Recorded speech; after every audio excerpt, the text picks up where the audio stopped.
Hello दोस्तों। अगर आप स्टूडेंट हो, पढ़ाई कर रहे हो और पढ़ाई के साथ साथ आपका मन में इच्छा है कि कॉलेज स्टूडेंट्स के बीच बाइबल स्टडी भी ले, तो आप सही जगह हो। हम आपको ट्रेनिंग देने जा रहे हैं कि आप कॉलेज में पढ़ाई के साथ साथ बाइबल स्टडी ले सकते हैं। लेकिन बाइबल स्टडी लेने के पहले आपको कुछ बेसिक ट्रेनिंग चाहिए। मकसद हमारा ये है कि अधिक से अधिक स्टूडेंट इनिशिएटिव बढ़े। मतलब आप चाहते हैं एज अ स्टूडेंट आप थोड़ा सा कदम उठाना है बाइबल स्टडी लेने के लिए, दूसरों का जो स्टूडेंट्स है डिप्रेशन में उनका ख्याल रखने के लिए, और भी कई चीज़ें। आपका लीडरशिप डेवलपमेंट होना है।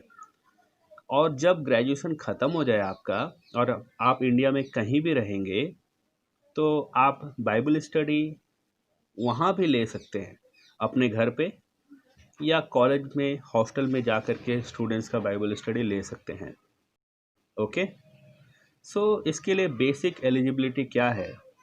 ग्रुप बाइबल स्टडी लेने के लिए बेसिक एलिजिबिलिटी ये है, आप सबसे पहला बॉर्न अगेन होना है। आप प्रभु को ग्रहण किए हुए होना चाहिए और आपके मन में सीखने के लिए इच्छा होना चाहिए। अगर सीखने के लिए इच्छा ना हो और ये घमंड है कि मुझे सब आता है, तो आप एक अच्छा लीडर नहीं बन सकते। आपके अंदर में आत्मा बचाने के लिए बोझ होना चाहिए, तरस होना चाहिए। जो स्टूडेंट्स लोग नाश हो रहे हैं, प्रभु से दूर हैं, भटके हुए से हैं, सोच रहे हैं कि हम आत्महत्या कर ले और कई तरह की परेशानी से है, जो अंत में नाश होंगे वैसे स्टूडेंट्स। सो उनके लिए आपके मन में बोझ होना चाहिए और समय होना चाहिए। मतलब ऐसा नहीं कि हर वीक, ऐसा नहीं कि हर दिन बाइबल स्टडी ले रहे, बट कम से कम महीना में एक बार अगर आप बाइबल स्टडी लेने के लिए समय निकालते हो तो यह भी बहुत है। और अगर आपको प्रभु मौका देता है कि सप्ताह में एक बार, तब भी बहुत अच्छी बात है। ओके, सो एक बाइबल स्टडी लीडर के अंदर में सवाल पूछने का कला होना चाहिए। ये सवाल पूछने का कला का मतलब क्या है? आपने जासूस या सीबीआई या पुलिस को देखा है? वो लोग कैसे कैसे सवाल करते हैं और सच्चाई को बाहर निकालने के लिए पूरा कोशिश करते हैं। ठीक वैसे ही जब हम बाइबल को स्टडी करते हैं तो हमें सवाल करने का कला आना चाहिए, ताकि हम सच्चाई को बाहर निकाल सके, समझ सके बहुत डिटेल में। जैसे उदाहरण के लिए आप इस फोटो को ध्यान से देखिए, ये फोटो को जब आप इस फोटो को देखते हैं तो यहाँ आपको क्या दिखाई दे रहा है? दो लड़की है। तो सवाल हमारे मन में ऐसा आना चाहिए कि ये दो लड़कियां कौन है, इसके कंधे पे हाथ क्यों रखा है, और इसके हाथ में ये किताब जैसा है वो क्या है, इसने अपना सर क्यों झुकाया हुआ है, ये दोनों क्या बातें कर रहे हैं। तो इस तरह से कई सवाल इस फोटो को देखने से हमारे मन में आता है। ठीक वैसे ही जब हम बाइबल का किसी पैसेज को डीपली स्टडी कर रहे होते हैं तो हमारे मन में कुछ सवाल आना चाहिए। और वो क्या सवाल? सवाल होना चाहिए, यहाँ क्या हो रहा है, कौन कौन लोग यहाँ हैं, ये घटना कहाँ हो रहा है, ये घटना कब हो रहा है, इसने किसको कहा, क्यों ये बातें हो रहा है, उसने क्यों ऐसा बोला, कैसे, आखिर कैसे ये हुआ, तो क्या। तो जब हम इन सवालों को पूछते हैं तो हमें कुछ तथ्य या सच्चाई मालूम होता है। तो बाइबल स्टडी करने के समय हमें 3 स्टेप का ध्यान रखना होता है। पहला स्टेप जो आज मैं आपको सिखाने जा रहा हूँ उसे हम लोग बोलते हैं ऑब्जर्वेशन। दूसरा स्टेप होता है इंटरप्रिटेशन और तीसरा होता है एप्लीकेशन। ऑब्जर्वेशन का मतलब यह है, जिस पैसेज को हम पढ़ रहे हैं वहाँ पर हम ध्यान से देखेंगे और निरीक्षण करेंगे। निरीक्षण मतलब हम देखेंगे और कुछ कुछ ऐसी बातें जो हमें मिलता है हम उसे लिखेंगे नोट्स में। उसका मीनिंग, उनका डिटेल, उनका अर्थ, ये सब चीज़ें अभी नहीं लिखना। पहला स्टेप में आपको केवल कुछ खास बातों को लिखना है। और वो क्या क्या खास बातें हैं? जैसे आप उस पैसेज को कम से कम 3 बार या 5 बार पढ़िए और पढ़ने के बाद आप ये सवाल कीजिए कि यहाँ जो लिखा है यहाँ पर क्या हो रहा है, यहाँ पर कौन कौन लोग हैं इस घटना में, ये घटना कहाँ हो रहा है, तो अब ये घटना कब हुआ। अगर वहाँ पर समय का जिक्र है, रात में, सुबह में, फसा के पर्व के समय, ऐसा कुछ भी है तो आप उसको लिखना है। ओके, ये क्यों हो रहा है, आखिर ये घटना क्यों हुआ, ऐसा कुछ है तो आपको लिखना है। अभी क्यों का जवाब आपको बहुत ज़्यादा डिटेल में नहीं सोचना है, बस ऊपर ऊपर थोड़ा सा लिखना है। ये घटना कैसे हो रहा है, मतलब जो प्रोसेस है वो किस तरीके से हुआ है, तो आप उसमें 3-4 लाइन लिख सकते हैं। जब आप बेसिक इतना लिखते हैं तो आपको समझ में आ जाता है कि आखिर मोटा मोटी वहाँ पर क्या हुआ। लेकिन ऑब्जर्वेशन में और भी कुछ बातें हैं जिसे हमें ध्यान देना होता है, और वो क्या क्या बातें हैं आइए हम लोग देखते हैं डिटेल में। तो आपको वहाँ पर यह भी देखना है कि रिपीटेड वर्ड्स और सेंटेंस वहाँ पर है, क्या लेखक ने कोई बात को बार बार या कोई शब्द को बार बार रिपीट किया है। क्यों ये रिपीटेड वर्ड को देखना जरूरी है, क्योंकि दोहराया गया शब्द से पता चलता है कि लेखक किसी बात को इम्पोर्टेंस दे रहा है। जैसे मरकुस 16 अध्याय उसका 16-17 में आप देखेंगे तो बपतिस्मा का जिक्र है वहां पर, लेकिन जब आप रिपीटेड वर्ड देखेंगे तो विश्वास 2 बार आया है। इसका मतलब है विश्वास ज़्यादा महत्वपूर्ण है। यूहन्ना 1 अध्याय उसका 4 से 9 देखेंगे तो वहां पर आप क्या पाएंगे, दोहराए गए शब्द अंधकार, ज्योति, जगत। तो ये शब्द जो बार बार दोहराया गया मतलब इम्पोर्टेंट है। ओके, इसीलिए जिस पैसेज का आप स्टडी कर रहे हैं उसमें अगर कोई दोहराया गया शब्द है तो आप उसको नोट में लिख लेंगे। उसका मीनिंग और उसका डिटेल अभी नहीं लिखना है। आगे, कनेक्टिंग एंड लिंकिंग वर्ड्स, जोड़ने वाले शब्द। दो वाक्यों को जोड़ने के लिए बीच में जो शब्द इस्तेमाल होता है, जैसे क्योंकि, लेकिन या परंतु, इसलिए, इस कारण, तो इस तरह के शब्दों को लिख लेना बहुत जरूरी है। जैसे यूहन्ना 3:16 कैसे शुरुआत होता है, क्योंकि परमेश्वर ने जगत से ऐसा प्रेम किया। स्टार्ट कैसे हुआ, क्योंकि। ओके, जब ये शब्द हम सुनते हैं क्योंकि, तो हमारे मन में ऑटोमेटिकली ये सवाल आता है क्यों, और अगर आपको जानना है क्यों तो उसका पहले आपको पढ़ना पड़ेगा। वैसे ही अगर आप रोमियो 12 अध्याय उसका 1 वचन देखेंगे तो वहां पर लिखा है इस कारण हे भाइयों, तो सवाल ऑटोमेटिकली मन में आता है किस कारण। तो किस कारण जानना है तो आपको पीछे 10-11 अध्याय में पढ़ना पड़ेगा रोमियो का, तब समझ में आएगा कि पौलुस किस लिए या किस कारण जो शब्द इस्तेमाल किया है वो क्यों किया है।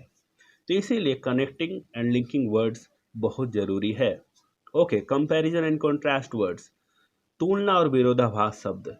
कभी कभी लेखक कोई दो बातों का तुलना करते हुए बताता है, कभी कभी किसी का बिल्कुल ऑपोजिट बताता है। तो हमें इस तरह के शब्दों का भी ध्यान रखते हुए अगर हमें मिलता है जहाँ पर हम स्टडी कर रहे हैं तो हमें लिखना है। यह मिल भी सकता है, नहीं भी। जैसे अगर आप मत्ती 4 अध्याय में देखेंगे तो वहाँ एक चीज़ पाते हैं। मत्ती 4:1 में शैतान यीशु को जंगल लेके गया परखने के लिए, और मत्ती 4:11 में जब आप पढ़ेंगे तो वहाँ स्वर्गदूत यीशु का सेवा टहल कर रहे हैं। तो 4:1 में यहाँ शैतान परख रहा है और वहाँ स्वर्गदूत सेवा टहल कर रहे हैं, परमेश्वर के स्वर्गदूत। तो दोनों में अंतर या कॉन्ट्रास्ट दिखा देता है। वैसे ही मत्ती 7 अध्याय उसका 17-18 में देखेंगे तो अच्छा वृक्ष और बुरा वृक्ष का बारे में है। तो ये क्यों इम्पोर्टेंट है, क्योंकि अगर आप लाइट, रोशनी को डिफाइन करना चाहते हैं तो आपको डार्कनेस को समझना जरूरी है। हीरो का उपस्थिति या उसका महत्व तभी पता चलता है जब वहाँ विलेन है। ओके, इसीलिए महत्वपूर्ण है। तो ऐसा कोई शब्द मिले तो आप उसको लिखना है। आगे, सो अननोन वर्ड्स, कभी कभी ऐसा होता है पढ़ते समय कुछ शब्द आपको मालूम नहीं है। ये हर एक के लिए अलग अलग होगा। तो हो सकता है कि कोई एक शब्द जिसका अर्थ आपको मालूम नहीं है तो आप उसको लिख लीजिए, उसका मीनिंग अभी नहीं देखना है। आगे, फिगरेटिव एक्सप्रेशंस एंड फ्रेजेस, अलंकारिक शब्द और कहावत। तो जब आप पढ़ते हैं तो पढ़ते समय आपको क्या होता है, उस समय में कुछ ऐसा शब्द मिलता है जो वास्तविक जीवन से मैच नहीं करता, लेकिन वो थोड़ा सा काल्पनिक है। लेखक अपने भावना या विचारों को कुछ शब्दों के माध्यम से बताता है। जैसे भजन संहिता 23 अध्याय और उसका 1 और 2 वचन, दाऊद बोलता है यहोवा मेरा चरवाहा है, मुझे कुछ घटी ना होगी, वह मुझे हरी हरी चराइयों में चराता है। क्या सच में परमेश्वर हमारा चरवाहा है, गायबल चराने वाला? नहीं, परमेश्वर हमारा चरवाहा नहीं है। लेकिन इस सच्चाई को बताने के लिए लेखक एक तरह का चित्र या एक तरह का काल्पनिक चित्र का इस्तेमाल करता है, जिससे समझ में आ जाए कि परमेश्वर के साथ दाऊद का कैसा संबंध है। मरकुस 10 अध्याय उसका 25 वचन आप पढ़ेंगे तो आपको मिलता है कि ऊंट का सुई के नाके में से निकल जाना सहज है, लेकिन धनवान का स्वर्ग में प्रवेश करना कठिन है। तो यीशु मसीह यहाँ पर एक तरह का कहावत का इस्तेमाल किया। सुई का छेद में से कभी भी ऊंट नहीं जा सकता, असंभव जैसा है। तो बाइबल पढ़ते समय हमें इस बात का ध्यान रखना होता है कि क्या कहीं पर कोई कहावत है या नहीं। आगे देखेंगे, difference and similarities between parallel passages. जब हम मत्ती, मरकुस, लूका, यूहन्ना या पुराना नियम में से कुछ किताबें पढ़ते हैं तो क्या होता है कि जो घटना हम पढ़ रहे हैं उसका जिक्र कहीं और भी हुआ होता है। तो आप उस घटना को और अधिक दोनों जगह में जब पढ़ते हैं तो डिटेल में आपको जानकारी मिलता है उस घटना के बारे में। किसी किसी बुक में कम डिटेल है, किसी किसी बुक में ज़्यादा डिटेल है। तो अधिक डिटेल को पाने के लिए आपको दोनों जगह पढ़ना जरूरी है। मत्ती 19 का यह घटना मरकुस 10 अध्याय में भी मिलता है। तो आप ऑब्जर्वेशन कीजिएगा प्रैक्टिकल के रूप में। लूका 5 अध्याय उसका 1 से 11 मैं पढ़ रहा हूँ और फिर इसमें से कुछ बातें जो है आपको ऊपर ऊपर मैं बताऊंगा ताकि आपको समझने में आसानी हो। जब भीड़ परमेश्वर का वचन सुनने के लिए उस पर गिरी पड़ती थी और वह गन्नेसरत की झील के किनारे पर खड़ा था, तो ऐसा हुआ कि उसने झील के किनारे 2 नावें लगी हुई देखी और मछुए उन पर से उतरकर जाल धो रहे थे। उन नावों में से एक पर, जो शमौन की थी, चढ़कर उसने उससे विनती की कि किनारे से थोड़ा हटा ले चले। तब वह बैठकर लोगों को नाव पर से उपदेश देने लगा। जब वह बातें कर चुका तो शमौन से कहा, गहरे में ले चल और मछलियां पकड़ने के लिए अपने जाल डालो। शमौन ने उसको उत्तर दिया, हे स्वामी, हमने सारी रात मेहनत की और कुछ ना पकड़ा, तो अभी तेरे कहने से जाल डालूंगा। जब उन्होंने ऐसा किया तो बहुत मछलियां घेर लाए और उनके जाल फटने लगे। इस पर उन्होंने अपने साथियों को, जो दूसरी नाव पर थे, संकेत किया कि आकर हमारी सहायता करो, और उन्होंने आकर दोनों नावें यहाँ तक भर ली कि वे डूबने लगी। यह देखकर शमौन पतरस यीशु के पांव पर गिरा और कहा, हे प्रभु, मेरे पास से जा, क्योंकि मैं पापी मनुष्य हूँ। क्योंकि इतनी मछलियों के पकड़े जाने से उसे और उसके साथियों को बहुत अचंभा हुआ। और वैसे ही जब्दी के पुत्र याकूब और यूहन्ना को भी, जो शमौन के सहभागी थे, अचंभा हुआ। तब यीशु ने शमौन से कहा, मत डर, अब से तू मनुष्यों को जीवता पकड़ा करेगा। और वे नाव को किनारे पर ले आए और सब कुछ छोड़कर उसके पीछे हो लिए। सो अब आप इस पैसेज को कम से कम 2 बार धीरे धीरे पढ़ो और पढ़ने के बाद इन सवालों का जवाब वहां पर खोजो।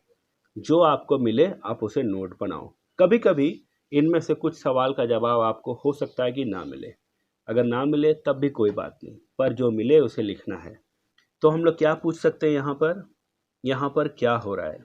तो यहाँ पर क्या हो रहा है, आप इसका जवाब इस तरीके से लिख सकते हैं कि यहाँ यीशु मसीह नाव पर प्रचार किए, पतरस को मदद किए बहुत सारा मछली पकड़ने में, और पतरस सब कुछ छोड़कर यीशु के पीछे हो लिया।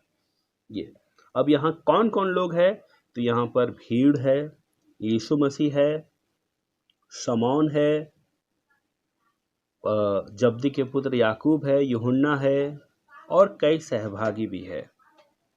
ठीक है, और दूसरे मछुआरे भी है। अब सवाल है यहाँ ये घटना कहाँ पर हो रहा है? तो 5 का 1 में आप देख सकते हैं कि गन्नेसरत के झील के किनारे। आप इतना लिखना, ये घटना कब हो रहा है? यहाँ लिखा, हमने सारी रात मेहनत की और कुछ ना पकड़ा। इसका मतलब है कि ये दिन का समय है या सुबह से थोड़ा सा अधिक, क्योंकि जाल उस समय वो लोग धो रहे होंगे। तो कौन किससे बात कर रहा है? यीशु मसीह पहले तो भीड़ से बात किया और उसके बाद फिर वह पतरस से बात कर रहे हैं। ये घटना आखिर यहाँ क्यों हुआ? तो क्योंकि यीशु मसीह वचन सुना रहे थे और लोग उस पर गिरे पड़ते थे, तो यीशु मसीह क्या हुआ, धीरे धीरे झील के किनारे गया। ये घटना इसीलिए वहाँ पर हो रहा है। क्या यहाँ कोई दोहराया गया शब्द है? यहाँ दोहराया गया शब्द में कुछ नाम है, जैसे कि शमौन। क्या यहाँ पर कोई कनेक्टिंग वर्ड्स है? हाँ, यहाँ पर कनेक्टिंग वर्ड्स है 9 वचन में, क्योंकि। और क्या यहाँ पर कंपैरिजन एंड कॉन्ट्रास्ट वर्ड्स है? हाँ, यहाँ पर है। जब पतरस ने रात भर पकड़ा तो उसको जीरो, कुछ नहीं मिला, लेकिन जब यीशु आया नाव में तो पतरस ने बहुत कुछ पकड़ा, बहुत सारा मछली। तो हम यहाँ पर देखते हैं, एक जगह कुछ नहीं था, दूसरा बहुत सारा। तो हम ऐसा लिख सकते हैं नोट्स में। ओके, क्या यहाँ अननोन वर्ड्स है? तो इसमें से कुछ आपके लिए अननोन हो सकता है, जैसे कि गन्ने सरत, पता नहीं कि ये कहाँ पर है, कौन सा जगह में है। ओके, फिगरेटिव एक्सप्रेशन, क्या यहाँ पर कोई फिगरेटिव एक्सप्रेशन शब्द? हाँ, अगर आप देखेंगे तो 10 वचन में है कि तू मनुष्यों को जीवता पकड़ा करेगा। क्या यहाँ कोई डिफरेंस एंड सिमिलैरिटीज है पैरेलल पैसेज में? यह घटना आपको मत्ती 4 अध्याय उसका 18 से 22 में भी मिलेगा और मरकुस 1 अध्याय उसका 16 से 20 में भी मिलेगा। तो आप जब वहाँ डिटेल में पढ़ेंगे तो आपको कुछ अंतर या कुछ समानता भी मिलेगा। तो आप इन सब बातों को नोट करके नोट्स बना लीजिए।